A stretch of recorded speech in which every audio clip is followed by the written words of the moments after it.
This podcast is brought to you by Tethered. Last night I just got home from vacation. What was the first thing I did?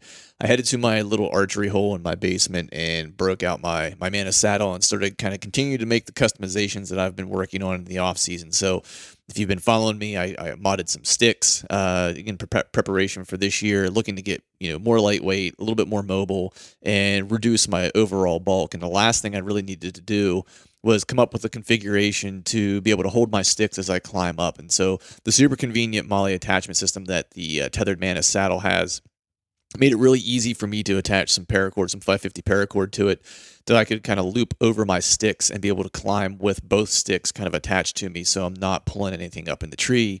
So just really convenient. If you're looking for something that is customizable, with a MOLLE attachment system, or if you're looking for something that's super lightweight, super mobile, and super safe, you're definitely going to want to check out the Tethered Mantis saddle. Also, don't look past the Predator platform. For any of you out there that are transitioning or potentially thinking of transitioning from a tree stand, I found it to be the easiest transition, and you continue to use a platform, so there's some familiarity, that would be somewhat consistent with what you're used to in a tree stand. So last year, I took the plunge, and I'm using both the Mana saddle and the Predator platform, and honestly haven't looked back since. If you think being more mobile or lighter will help you in the deer woods, go to tetherednation.com to learn more about all their products.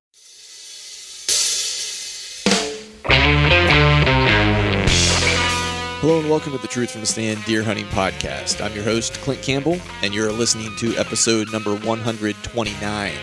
Today, I'm again joined by my good friend, Greg Litzinger, aka Bow Hunting Fiend, and we're continuing our 3 years in review DIY report mini-series. So stay tuned.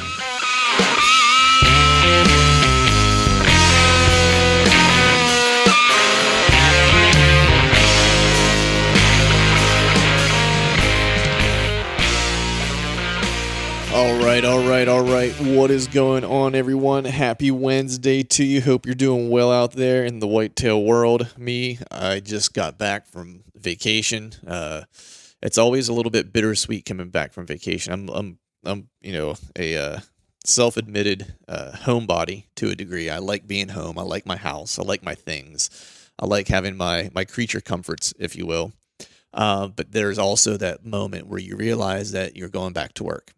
Fortunately, I work with some rad people, so it's not too awful bad. But nonetheless, back from vacation, did get to do a little bit of whitetail homework while I was on vacation. Snuck in a little bit of that, which was super cool. I've been reading this book. It was recommended to me by a host of friends, one of which was Greg Litzinger, who's on the show with us today. Mapping Trophy Whitetails. Super cool. Anyone out there who is looking for a good book to read that wants to get a little bit more knowledgeable about terrain features and how to, identify them on a map, and or how deer, use them in many cases in different situations and different types of, areas of the country. A lot of this is set in the Midwest, though, however. But it's been super helpful. I think for some folks, I kind of fall in this category where, as I'm reading it, there's a lot of stuff that I'm kind of aware of, but there's little nuances and things like stand setups and stuff like that maybe I just didn't think about at the time whenever I was looking at these different types of terrain features and stuff. So I'm about halfway through it, and it's been really great. I've been thinking about different setups that I have in relationship to the things that I'm reading in this book, and going, oh man, I could probably tweak it a little bit this way, or this is why this stand location, why I thought was going to be dynamite, hasn't worked out well for me in the past. It's just like little things about that. Also, they get into a little bit about wind, playing the wind, of course, as any good whitetail book would do. But they talk a little bit about how, whether you're setting it up on the top of a ridge or the middle of the ridge, and how the wind kind of plays in terms of coming over a ridge and kind of rolling back, almost like this vacuum effect that happens. If you listen to anything from Dan Enfault, he talks about this as well. A thermal tunnel, I think is what he refers to it in some cases. But at any rate, it's a really cool book. You should check it out if you're into reading whitetail stuff. The other thing I had a chance to do is, as I was reading this book, is I actually was pulling up OnX and was looking at some of the places in Iowa. As I don't even know if I mentioned it on this podcast, but I did draw an Iowa tag that has been confirmed. So if I mentioned it previously, sorry to repeat. And I'll cover more of this with the plans and stuff like that with John. We'll do a podcast where we kind of do a prep for the season. and what our goals, aspirations, hopes, and dreams are. And of course, I'll talk about Iowa and that. But what I was doing, I had limited time in Iowa in March, I think it was March, where I was out there for a handful of days and scouted for like 2.5-ish days with John and looking at a couple different, possibilities for setups. John was acting as my guide essentially because he's familiar with this piece of public that I'm going to be hunting. And I dropped some pins, have some locations kind of marked. And so it was helpful kind of as I was reading this book to kind of look at the terrain that I'm going to be hunting in a couple of different possible setups, and kind of looking at it through the lens of this book and like the recommendations that it's making.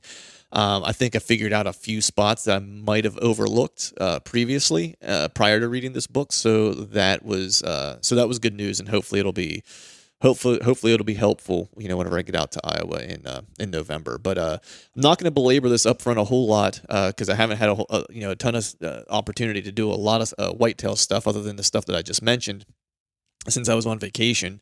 And sorry that this podcast took so long to get out. It's a little bit, there's a lot of editing that goes on with this DIY report mini series that I'm doing with Greg, and it's super appreciative of him jumping on and helping do it.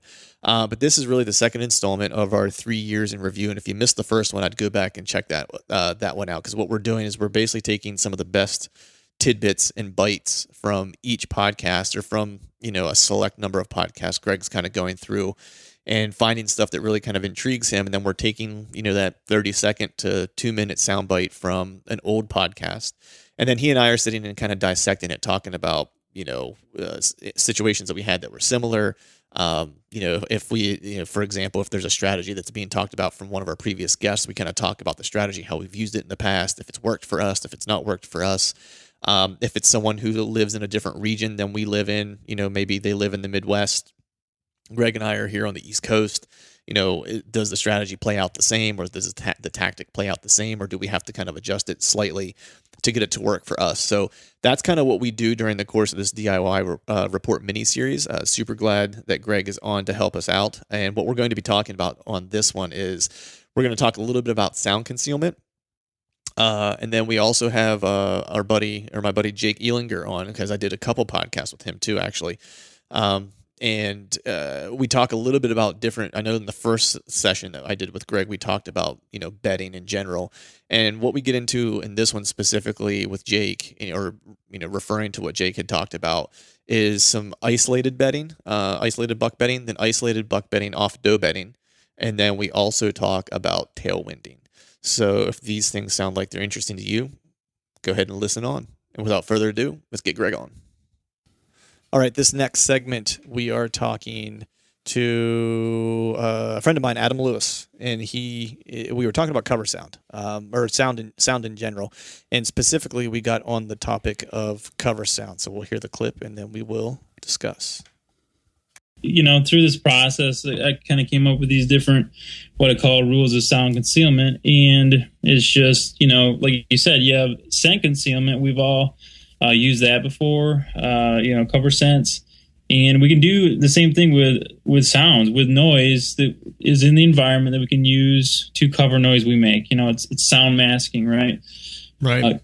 We have camouflage for ourselves. We can camouflage sound we make too. So cover sounds are really everywhere, and I'm sure. I'm guessing this, but I would think Indians would probably use this back in the day. It's really being in tune with your environment. So examples of this, some are extreme and some are very subtle, but an extreme example would be like wind. On a real windy day, we probably all realize this. You can sneak in and out really easily because wind blowing through leaves, blowing through trees makes so much noise that it really will mask a lot of and cover a lot of the noise that we make. So cover sound, or just sound in general, I think this is one of the things, everyone is all hell-bent on beating a deer's nose, right? There's all kinds of scent products out there. I mean, I could probably become a millionaire if I could figure out a way to package and market and sell some type of scent control thing. I think a lot of people understand that deer, of course, hear very well. I'm not saying anything not breaking news here. But I think it often goes underrated when you're hiking in and out of your stand, right? Especially because we've talked a couple times now during this first segment or this first session about hunting beds and getting close to beds and stuff like that. And you and I today, when we were practicing, climbing, getting into the saddle, you know what I mean, and the sticks that I cut down and stuff like that. It's like a lot of that I did wasn't just like for making it lighter, but I'm short. A really long stick for me in a tree to wield around is harder for me to control, and I usually end up hitting something with it or whatever. So a smaller stick for me is a lot easier for me to control, right?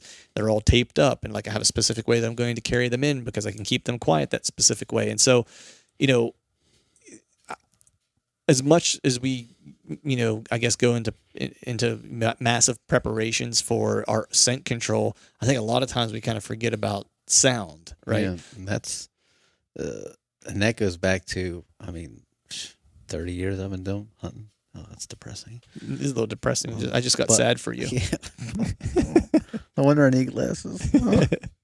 But like my dad was a big, how we walked in the woods, and when we set up and how we moved. You always move when the wind blows. That's when you move. Right. You do things to mitigate, human kind of sound and make it more nature-esque, I guess, if you will. Right. And I think that falls deaf at this day and age because it's hard to make money off it. There's no money to be made like stealth strips and just what are you going to sell a roll of tape for? Basically, you can't really get million. You're not going to. I can buy hockey tape already. I'm all good. Right? Yeah. So they're not pushing. It's hard. Right? It's hard to sell, so you don't hear about it. But it's basic. It's simple. Walking. You walk with a purpose. Walk with intent. Especially if there's deer around. We talked about that when we were like packing up. Now that I'm old, if it's daylight, I'm hunting. If I'm walking out of the stand at 10, 11, 12, in the day, I'm hunting my way out. I'm not just walking. My hour's knocked. I'm ready to go. Right. Coming in, it's the same thing. And I know I've never kicked deer up in this section of marsh or swamp. I still have an hour knocked because there's going to be that one day where I'm ready. Because I've had it in the past where it's like, hey, look, I got two things in my hand. There's a buck staring at me like, hey, what's up? How's it going? Right. Well, the one thing is like what I do see marketed to a degree, and people talk about, and we're not bashing marketing necessarily here, but maybe a little bit sometimes. Where you do see sound talked about, and it's funny because it's the one place people can make money, right? Is you hear people talk about sound as it relates to their gear, like so their the apparel they're going to wear, right? That it's quiet, right? Which is important, right? I probably make more noise walking to the stand than I do while I'm sitting in my stand. Just, going to say that. We also hear it talked about whenever you're getting in and out of your tree, right? Like the quietness of a stand or sticks or how dead the sound is and so forth. So we take care of sound once we're actually there and situated. But we don't hear a lot about to your point, to the walk in and how to mitigate it because you can't sell someone a product to be quiet or walking in. Yeah. It's education. Yeah. Right. It's experience, right? Yeah. Or it's helping someone understand like, hey, like, so I was talking to you and this is why having good hunting buddies is important, right? Because I was having a hard time hunting that swamp last year. Buddy? You're my hunting buddy, man. Yeah, we're hunting buddies. Just Not today great, though. Just good. Just good ones. Yeah. So last year I was hunting that swamp, right? And I had sent you some pictures of deer that I had in daylight, and I was like, man, they're showing up at like 2 or 3 o'clock in this spot. And you're right on top of their bed. Like they're that comfortable that time of day. Like they're eating right around there. They got everything they need. Like you're in a good spot. Unfortunately, those deer kind of moved on. I went to Ohio and hunted, and then they were gone by the time I came back. But darn it, I was having a hard time getting in there because there's really only one way in and one way out. You and I talked about this, and I've explained this on the podcast before. But what you had ended up mentioning to me, and I knew this, I just didn't think about it at the time, was you said if that's the only way in and only way out, and you run into deer on the way in, does it make sense to wait until those deer get back to bed and then walk in? And then your next question to me was, how close are you to the road? Yeah. And I said, well, I'm walking right off a road that's pretty busy. And you were like, try timing your steps when you get through that thick shit right at the front till you get to a more open spot and time it when the traffic comes by. Yep. And I started doing that like immediately and stopped bumping deer. Yep. And that's what we're talking about whenever it's like when you're talking about like it's not so much sound concealment. It's using the sound around you to cover management. Yeah, sound management. There you go. Yeah. Look at that. Yeah. I think you just marketed something. Like everyone owes Greg $5. Yeah. Write that down. Write that down. So, that's really what we're talking about is that you're not going to mitigate your sound. You can do as much as you can to be quiet, right? You can go in if you have the liberty to shoot, or to do some trimming on your way in. I know guys who carry, pruning shears with them when they walk in and clip branches as they're walking through that are I've going to done that. possibly Yeah. scuff up With against their sticker wear. bushes. Yeah. Yeah. Especially with the standing sticks, because those sticker bushes like, Yeah, and I don't have that problem with a saddle or in my sticks at this point, which is another reason why I moved to that gear. So,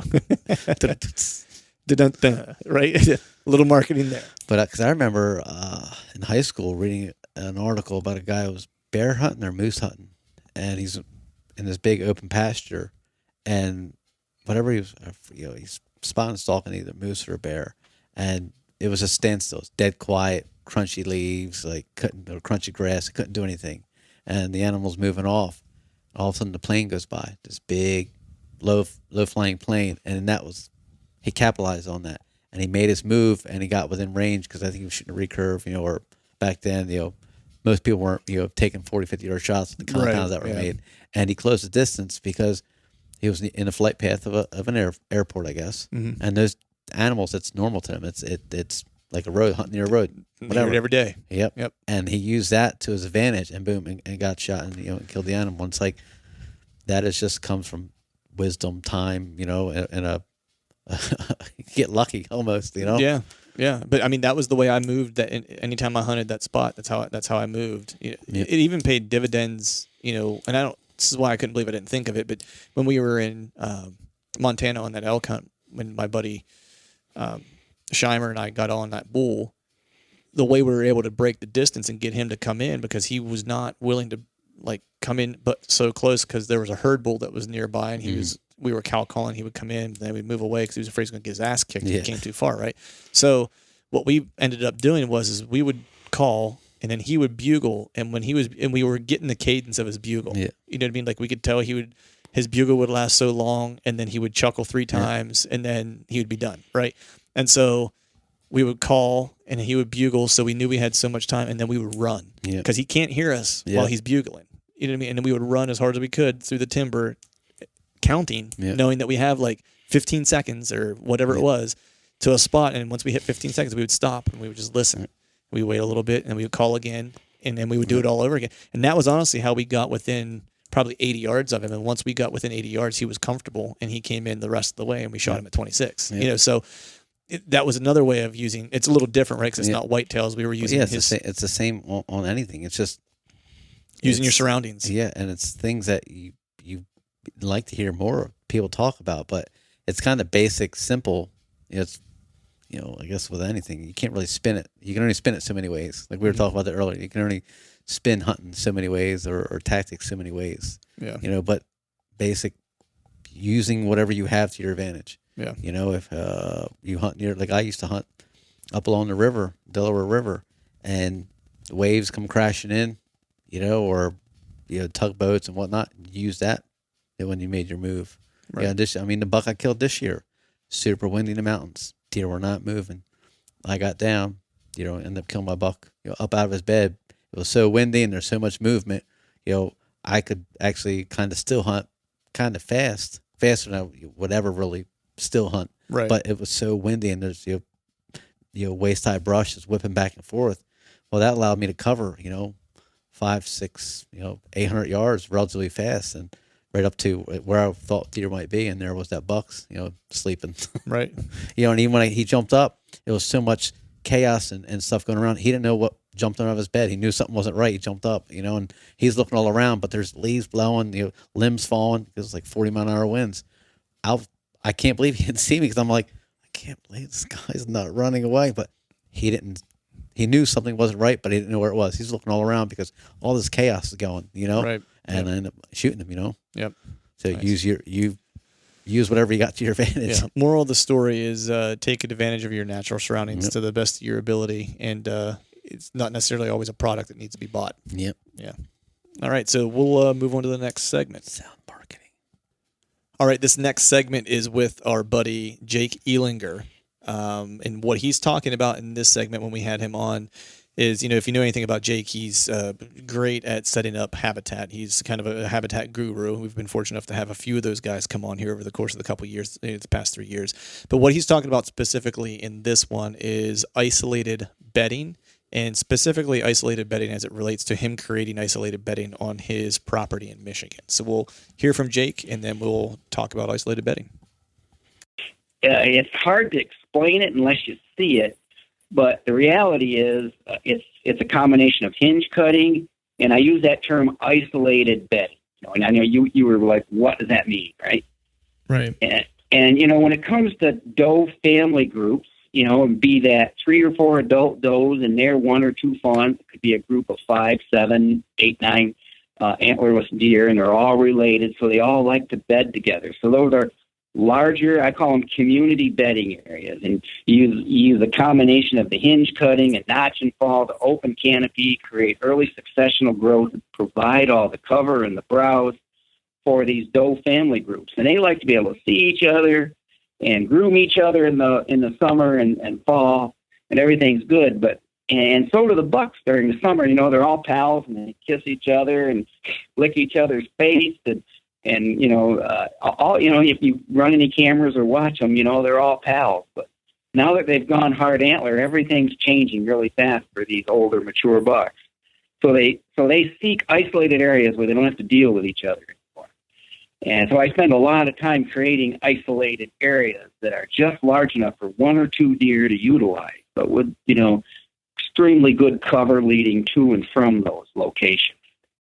All right. So what we heard here is a little bit of what Greg and I have talked about during this, recently, the past couple segments, all kind of starting to coalesce together, right? We talked about velvet, going hard horn, the transition that Jake mentioned whenever the bucks and, kind of get out of their bachelor groups. Also talking about bedding and how kind of important that is. Jake's talking specifically, as I'd mentioned in the intro, in this instance about, him creating isolated bedding. But, Greg and I were kind of discussing this, and it's, whether you're on public or whether you're on private, or I guess let's talk public specifically here. It's like there is isolated bedding. It's not that it has to be created, and it's just bucks finding, or you finding the small pockets that bucks want to go to get away from not just pressure, but also just to get away from other deer. They don't want the social anxiety. So. Yes. Yeah, it's and that's just years of hunting, trying to find beds and bedding areas, and I find isolated bedding in some of the weirdest spots. It's not necessarily the furthest from the road, furthest from the trailhead, the deepest, darkest part of the woods. Sometimes it's right off a cart road that everybody bypasses, and that might not seem isolated, but deer. Does don't necessarily go there. A buck in bed off a cart road. First of all, he can watch who's coming and going. Yep. He can smell, he can see, and it's a spot that's overlooked. So isolated bedding doesn't necessarily mean, like I said, the furthest part from anything. It could be, I got a spot I just stumbled upon, or actually, same area I found that giant shed this year. Mm-hmm. I was walking back to the truck, and I was like, let me just check this spot, and I could see in my truck. And there was a single giant bed because there's only one place to park there, to hunt that section of marsh. There's only, because you can't park on the side of the road. You have to park designated spots.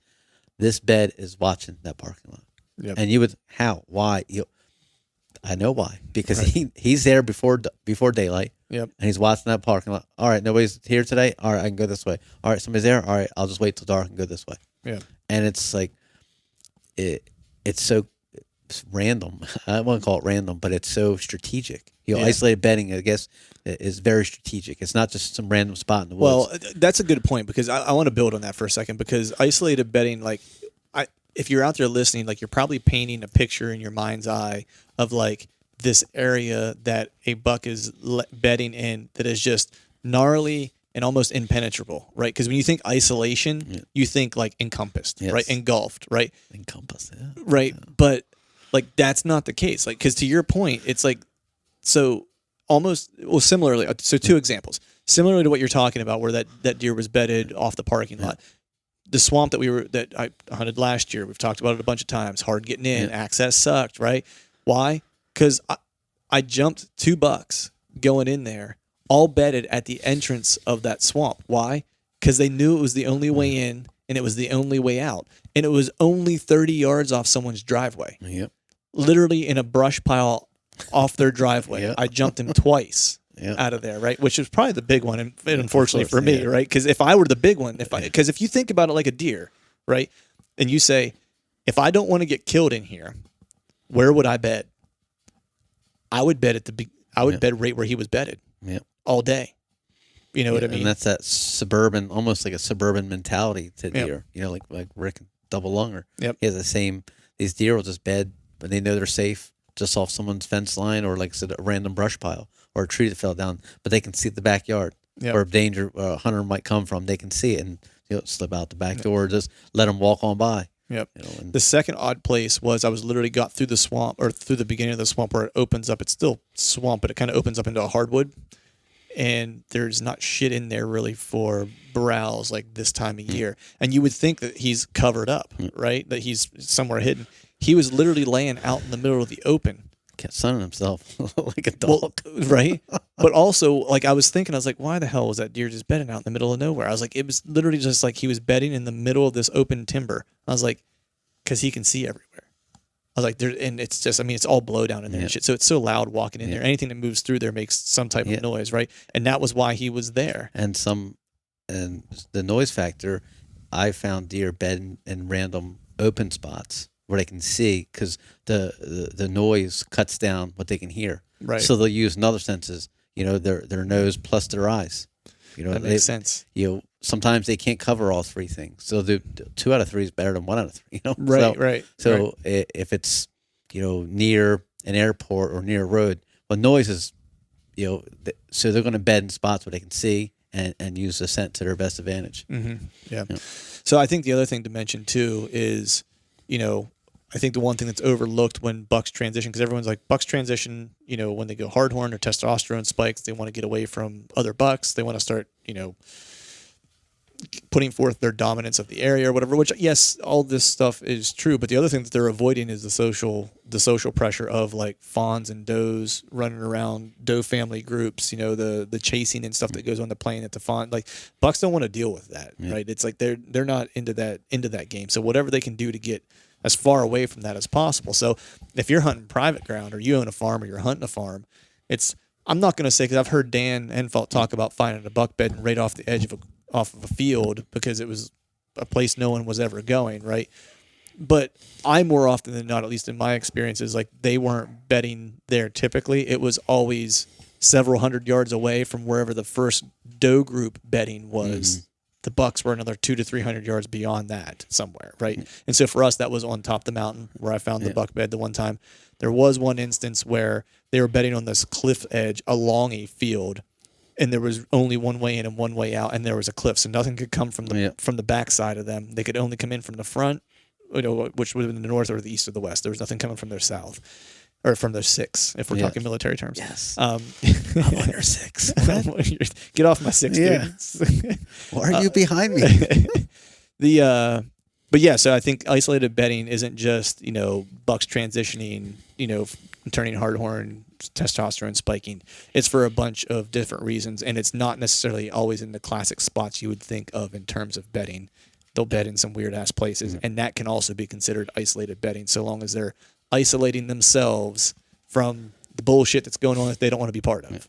And I when they transition, I think bigger or older deer don't want to be bothered as much, or have a deer as the same similar size or social status as one another. Because you'll see a spike and a 4-pointer like hanging out with a deer that's 2 or 3 years older. Right. Like, very rarely do you see 2 4-year-old deer like, hey, it's October.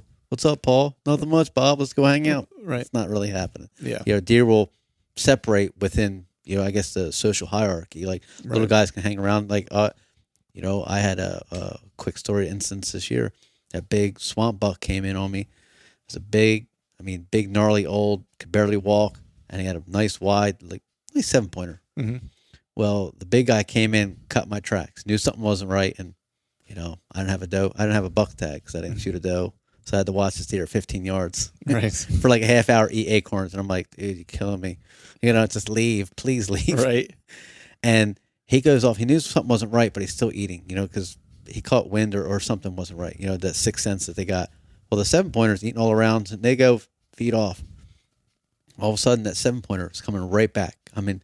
Beelining my trail, what I walked on, right to me. And I'm like, what the fuck's this guy doing? And I'm only like 10 foot off the ground. So like I'm kind of moving, looking all around. And I'm looking for the big guy. I'm like, well, I'm trying to get some footage of him or something. Right. I'm looking all around. I can't see him. And the 7-pointer's almost like smelling my tree. I look up. There's that big guy. He's off in the distance, in the dark, looking for movement in the tree. He caught my track. And pretty much, I think that's why they keep little deer around sometimes. He made that 7-pointer follow that scent right to my tree so he could see where I was bedded because he knew I beat him. Because he knew something wasn't right there at 15 yards, 12 yards. And then he knew he got a whiff of Greg, 100 yards up. He made that little deer come back and go right to my tree. And this bigger deer was just looking up in trees. And I'm like, you motherfucker. I know, dude. I'm like, that's why deer are here in Jersey are a different creature, a pressure deer. Because he literally wanted to know that he was beat and he had to double check, because guarantee he was long gone, never be seen again. Right. He was a gangster. Yeah. Is what it was. He was a gangster deer. He said out the little guy, go ahead, Paul. See if it's safe. Good. Oh, you don't want to go? How about I just whoop your ass right exactly. here? You go head on out there and check it out for me. So that was how that deer Lucky I was hunting. That's how I got beat. So it was the opening weekend. Now, I know we're getting off the topic of isolated bedding, but talking about deer that will hang out together. Yeah. So everyone always thinks the bachelor groups break up like end of September, mid-September, right? Sure. For the most part, yeah, they do start to break up. You won't see, like you do out in a bean field, you'll see 6, 7, 8 bucks maybe somewhere hanging out together, right? It gets mid-September, getting close to October, you might see 2 or 3 that are hanging out, right? It's like, so it's not like they all of a sudden like an alarm goes off and they all just like disperse completely, right? Yeah. So I was hunting Lucky. I was set up for him on that opening day. I knew where he was bedding. He was on the neighbors. I couldn't kill him over there. There was one funnel he was going to have to come through, so I set up on that pinch point as he was going to make his way to a food source. He came in within 30 yards, but he came in with 2 other bucks. That year he was a 4.5-year-old. There was a nice up-and-coming 2.5-year-old he was with that I also had on camera. And then there was this little shithead Spike. Lucky, the big one, and the 2.5-year. The 2.5-year-old wasn't a slouch. Like he was a 9-point. He was a nice deer for 2.5. Probably would have let him go. Most likely would have been hard to, but knowing that he was young and had a chance, I might have passed him. But they were standing behind this brush just 30 yards away. I needed 5 more steps. Well, they came in on like one trail, right? Like the trail I anticipated them coming in. Well, this little Spike comes from so if I'm sitting in my tree, for those of you that are listening, like I'm sitting looking at Greg, and let's just pretend I'm facing north, right? This buck comes from I guess it was like southeast, like basically over my right-hand shoulder, right? Just starts working his way up. I got the wind. Like I'm good, right? I've got the wind for all 3 of the deer. Good to go. He walks up, gets right underneath my tree. All of a sudden, the wind shifts. He gets a whiff. He just stops. Lucky and that other deer never caught my wind. It was the little shithead below me. And he just got all stiff-legged and started backing out. Yeah. Right. So it's the same it was the same thing where he just turned around and walked away, and then the deer that I was trying to kill just walked away too. Like he never knew I was there. He didn't. He wasn't. His ears never went up. He kept browsing the whole time. As soon as he saw that little deer kind of like stiffen up, he was like, it wasn't like he got super antsy. He just kind of popped his head up and was like, something got weird. Yeah. All right, let's go ahead and get out of here. Yeah. And just like turned around and walked away.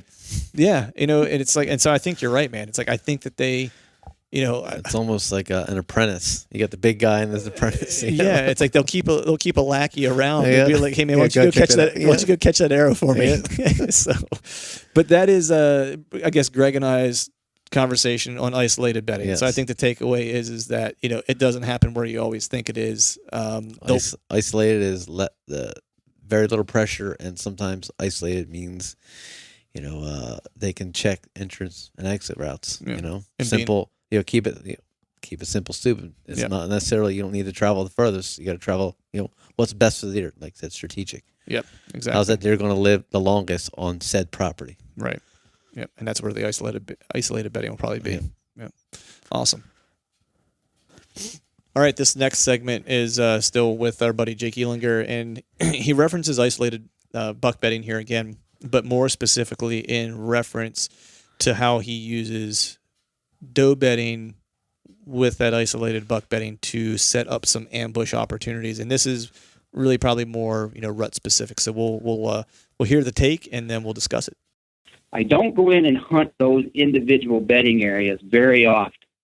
I mean, there are strategies I do have to hunt them, but generally I try to get fairly close. Like I have gotten within, say, 60 yards of an isolated buck bedding area, and I just happened to be in a transition travel corridor that he would move out of and kind of come in to circle downwind of a doe bedding area. Well, I know an existing known doe bedding area, and that's where I try to pick him off at. To use a better term, I guess.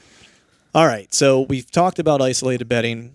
We've talked about regular kind of buck bedding, right? To a degree. So we're doing a lot of bedding talk here in these first couple segments, and what he's kind of referring to here now is doe bedding, which, in my opinion, as I've learned more and more from guys like Jake or guys like Dan or yourself, I'm looking at Greg for those of you that don't know who I'm looking at. Talking to myself in the mirror. Yeah. Chad or whoever, right? I think earlier on, several years ago, I probably over prioritized buck bedding, and I think it's extremely important, right? But I think I underrated the opportunities around doe bedding, right? And I was probably focusing a lot more on transitions, travel corridors, and stuff like that to hunt bucks during the rut versus really kind of focusing in on doe bedding, right? So, talk to me, I guess, Greg, a little bit about, doe bedding, isolated buck bedding, how these things kind of work together. Speaking on since I've been doing hunting a long time, as most of you know, but doe bedding was, you always heard hunt the does, you see the bucks. Well, I did that for years and never played out because I didn't take in consideration, the buck bedding off the doe bedding. I'd hunt right on the doe bedding and would never see bucks. For years. I scratched my head. I couldn't figure out what I was doing wrong. I'd work on the entry, exits, and as I became more buck bed specific hunter year round, I kind of tripped up on, hearing people and reading about it, those isolated beddings off doe bedding. These bucks, especially older deer, they don't just run around the woods. The younger guys they're very strategic on how they move, and sometimes they'll bed off these doe bedding areas. And I'm my own worst enemy because even though I knew about it, I didn't really capitalize on it until recently, where I actually started these last couple of years focusing on doe bedding, but also where a buck would bed in relation to said doe bedding. Because I still prefer hunting, a specific bed, because bedding areas can be big, wide, huge. If you don't have a funnel, it can be a couple acres. Yeah. So I look for, if there's no funnel or anything, I look for, find the does. If I kick a bunch of does up, I'll break it down, look for a buck bed, a specific buck bed that's rut based, and set up off of that buck bed that is off the doe bedding. Because, like I said, if you're in the big woods, I hunt someone. There's no rhyme or reason. They bed here, but they kind of just come and go as they please because the wind goes this way, that way. Right. So you don't really know. But if you can, my biggest deer to date was off of he was isolated bedding off a scraping area, which is high doe, doe travel corridor, and that's how I killed my biggest deer to date. And it's like, and it took so long. And even after I killed him, I'm like, this is how it's working. I still went against like what I should be doing because I'm stubborn and I'm so dumb. were you prioritizing prior to that? Were you prioritizing more the classic hunting doe bedding during the rut on the downwind side? Yes. And that was kind of like the approach. Mm-hmm. And look, that's a good tactic too, right? And I think it's a good tactic for some people, and I've never killed a deer doing that. But if you can get in between a bed in a doe bedding area, right, you're sitting pretty good. Because to your point earlier, where look, a doe bedding area can be however big, right? So you don't know exactly where they're at per se, right? It's like they could be anywhere on this 2 to 10 to 15, however many acres this is, right? Then you're really prioritizing that isolated bedding or a travel corridor, a pinch point of some sort to pinch them down around that doe bedding on the downwind side, knowing that like if they're going to check this, they're going to probably have to come through here, right? I want to ask you because you mentioned scrape, and I was actually going to get to this. So whenever we're talking isolated buck bedding off of doe bedding, rut time period specific. Do you find that isolated buck bedding is often right off of primary scrapes? In that time of year, that late October, yeah, they bed close to scrapes. Okay. I'm a firm believer in that. Because I've heard John Eberhart talk about Yeah. this, because he will hunt primary scrape Yeah. areas, and the reason being is because he's like, a buck will come in at 10 o'clock or at shit that say, at gray light, Yeah. and lay down off of a primary scrape area, knowing that does are going to funnel back through to bed. Yeah. Or they're going to get up and move during the midday, and they're going to come past that scrape, and he wants to be there to intercept. Yes, I'm a, and that's, I think, reading his books and watching his DVDs along with Dan's and a few other people, like all these things kind of Start coming together. Yeah, and it's like, why am I so stubborn? And like I knew what to do, but Preach. yes, and it's like it took somebody else's words, like book or DVD. It's like I'm an idiot. Like this whole time, I knew what I should be doing, but we're our worst enemies. Like I'm still going to stick to my guns. I wanted to do the doe bedding and everything, and it's like, you know what? Like you can still hunt, and it's just like I said, it was like a light switch went off, and it's like, how many years have I wasted? I know, And right? It's like, and now like last year, I had so many good encounters with. I mean, never had that many big bucks within 15 yards. Mm-hmm. Couldn't get any shots because that's just how hunting goes sometimes. But Yep. I made it my mission to find those small pockets of a small doe bedding area where is either water had it or a blowdown or something forced them to go this way. So if Right. something had to go here, all right, those are here, they're bedded here. A buck's going to come through here, one or two ways. And it was like, I mean, unbelievable. Like I didn't kill any of them. I seen a possible booner at 15 yards, like Wow. 10 yards, and it's Right. like, wow, this does work. And it was Right. like so like refreshing. It was like it rejuvenated my rut because I'm the world's worst rut hunter. I know you've always told me it's like you hate the rut. It's like you tell me that all the time. Worst because I see the deer, but seeing and killing is two different things. Right. And I'd see them at 40 yards, 50 yards, like running. Well, that's not helping me. It's like, hey, thanks. See you later. Never see you again. Appreciate it. And that's why I prefer October. They're more predictable. Right. But even as I've broken down the bedding, the isolated buck bedding off doe bedding, bucks are predictable. They're going to move a certain way, but it has to be in the perfect scenario. Right. And the big woods, I haven't figured out yet. I'll still give it a go, but I haven't been able to put that puzzle together during November because they just same with the mountains. They just come and go.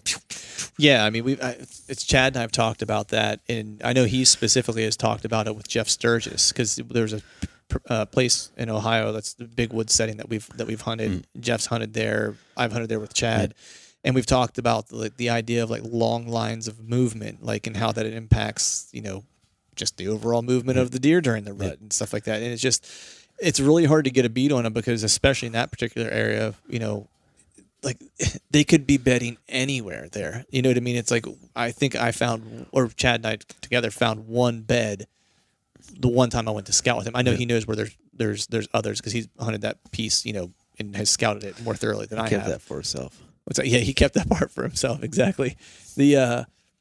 But the big woods is just a different animal when it comes to finding beds. I mean, even doe bedding. I mean, because this is the thing. It's like he was on does that year we were there. He had does bedding like 20 yards from him. Right. He saw them lay down. November. Yeah. Not a single buck.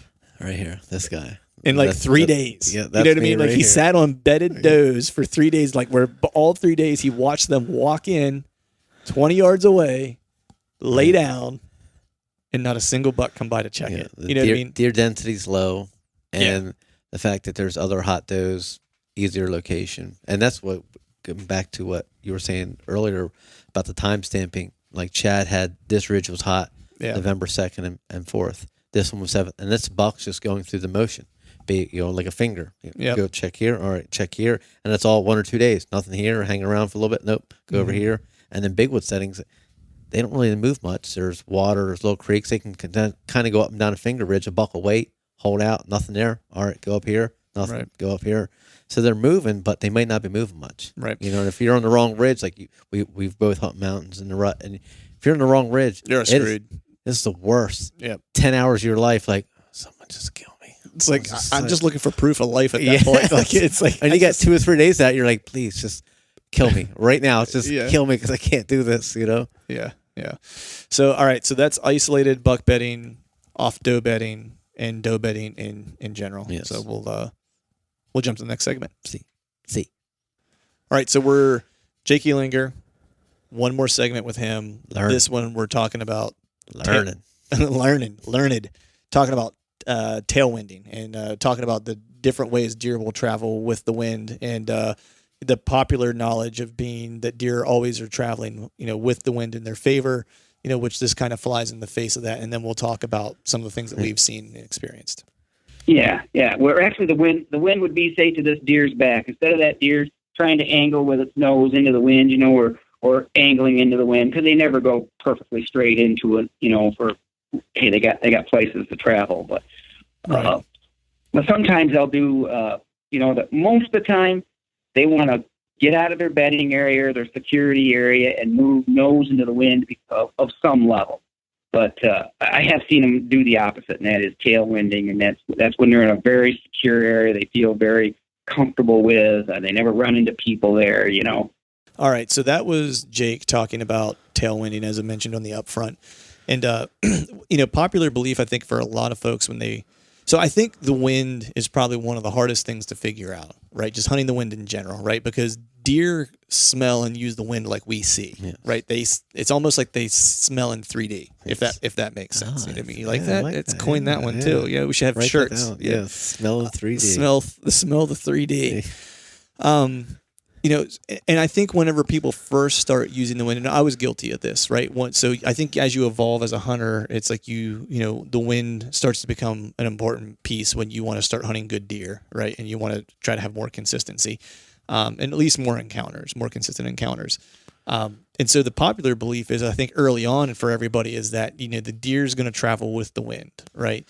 And then I think as you start giving the deer the wind, you realize, well, if I'm giving the deer the wind, I'm pretty much effing myself all day, right? And so there's a bunch of different ways to do this, right? You'll hear, and we'll cover this in like a couple segments down the road. I forget who it is that we're talking with, but where we'll start talking about the off wind a little bit and stuff like that. But in this instance, we're talking about tailwind. And so, I've seen it very rarely, me personally, right? I know you've seen it more often than me, but you have an interesting take on like why you kind of think you see, or when you see deer using a tailwind, why they're using it. Yeah, no, I speak from hunting in the mountains and salt marsh. Salt marsh more evening based versus the mountain. So I'll tackle the salt marsh and swamps in general.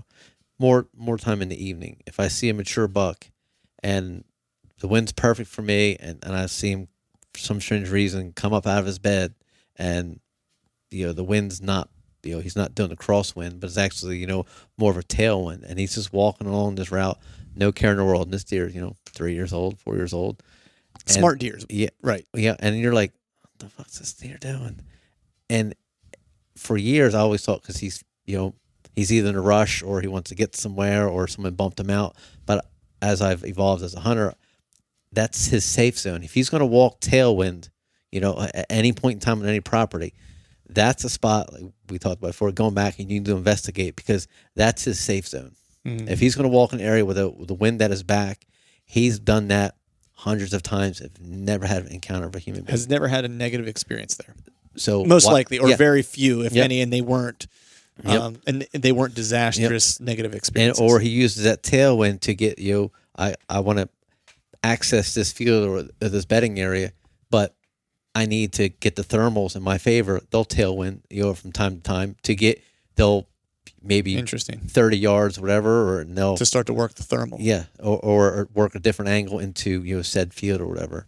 And in the morning, because I'm primarily a bed hunter in the mountains, I've had them tailwind coming into bed, which goes against all that. Yeah, because usually they'll want the wind in and they'll J hook around. And I try to tell people I've gotten angry messages on social media saying I'm lying. I shouldn't be spreading rumors. I don't know what I'm talking about. And I'm like, I can show you the video. Like, here's a link to the video of the deer I killed doing this. Like, it's not rumor. Like, if it's his primary bed in the morning, He's been in that bed, never had any, he's bedding there like that's his bed, 5 days out of the week. And if it's getting light and he needs to get to his bed, he's going to get to that bed the shortest, straightest line possible. Right. He's not going to scent check. He knows that bed's safe. He's never had a bad encounter. He's going to go right into it. And I'm a firm believer in the main, a true primary bed he'll go into that almost any scenario that's feasible because he wants to bed down. He doesn't want to be out. He doesn't want to be moving or sitting in his mind being, so if you played the percentages right, in his mind, there's a higher percentage of something bad happening if I'm out. Yes, if I'm on a J-hook, take a long way. Right. You're going to run into people. There's people over there. I got to get fucking my bed. Yeah, it's 200 yards away. I could beeline. I'll run it. I'll get right in. And the percentage chance of something bad happening once I get to that bed is low because I've never had that happen. Yes. And that's strictly primary bedding. And same with the tailwind in the evening. That's strictly like his safe zone where he's never had encounters. And you find them, but they're a true rarity. It's the unicorn. It's the unicorn. Yeah. You find them. It's like, and a lot of times it's a single deer bed, like in the mountains. Where I killed this guy here, one off my right here. The day before, my buddy was setting up on a bed, tripped and fell right at gray light because he was laking up there, and a single deer blew out. He was on the leeward side. Next morning, I killed him, and that bed where my buddy slipped and is never had another deer bed in it. So I think it was him bedding in there because my buddy's getting in there late. The deer got in there, right at gray light. Right. We just timed it wrong, and he slipped and fell on some rock, and then boom, deer blew out. And the next morning, the wind shifted, so I hunted the other side, pretty much directly over this ridge. It was a bed, and I killed him. And that deer, and to this day, there's no that bed is. So I think I killed that deer personally, Right. And that was the morning I killed him was a leeward, but it was like an off. It was leeward. It was a horrible wind, really. Like it was like a swirling leeward, but more tail. And he came in pretty much. I mean, calling it a crosswind is being nice. Right. It's more right. And he came right in like you would think and see, and you can see it on the YouTube video. And it's just like, all right, because it was like a weird wind this way. He came in on pretty much tailwinded because he wanted to get to that bed because it was like, especially if he had a negative experience just the day before. Yep. It's like he's like, hey, that's not safe down there, man. I need to get to this spot. And that's, and it's not all deer. It's a few deer, but there is no concrete. Like no deer's not going to J-hook every time he goes into bed because if he's late into a bed, he J-hook. He exposed himself to possible danger. Mm-hmm. They'll J-hook in the dark. J-hook at gray light. They're not going to J-hook 10 o'clock in the morning. Right. Sorry, it's right. Because it's like, hey, look at me, don't kill me, please. They want to get in the bed where it's safe, the bed down and not move. Because being motionless is one of the best. People don't talk about. Sitting still is one of their best things. It was one of their best defense mechanisms. Yeah, just don't move. And how many times you see a deer, you're like, shit, well, how many times have you walked near a buck and got within like 10 yards of where he was bedded and he never moved until you were right on top of him, and boom. The big ones especially. They'll let you get right up on them. And I had that in the Pine Barrens when I belonged to a club doing drives the first opening morning. These deer would literally, you would almost have to step on them in little spikes and 4-pointers. I would never shoot them, but they were taught at a young age to stay down. Right. And 90% of the time, people walk right on past. And some biggest bucks we killed in that club were deer that went back through the drive. So they let us walk past, and they were like, doo, doo, doo, doo, doo, out the back door.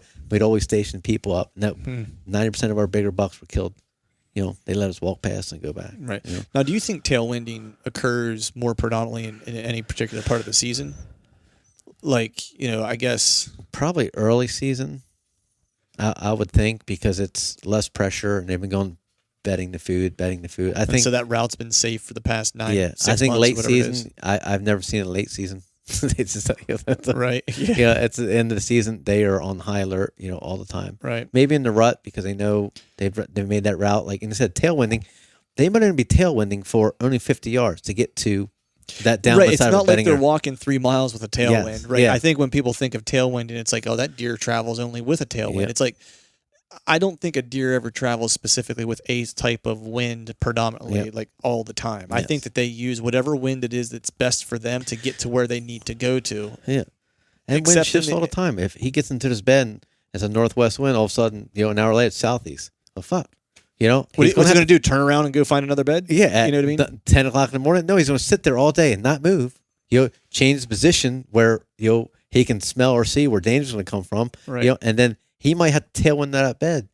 It might be the last 5 minutes late, but he's going to have to tailwind out of the bed because the wind's blowing this way, and he's on a random betting on a point. It's like, there's only one way to go. Right. And this is what I was talking about a little earlier, how they almost smell in 3D, right? Because, the hardest part of wind is that when you have a north wind, it may not be a north wind where you're hunting, right? It's like I've gotten into the stand plenty of times or into a tree plenty of times where it's like it was a north wind when I looked at the weather before I got in my truck, or before I hiked in.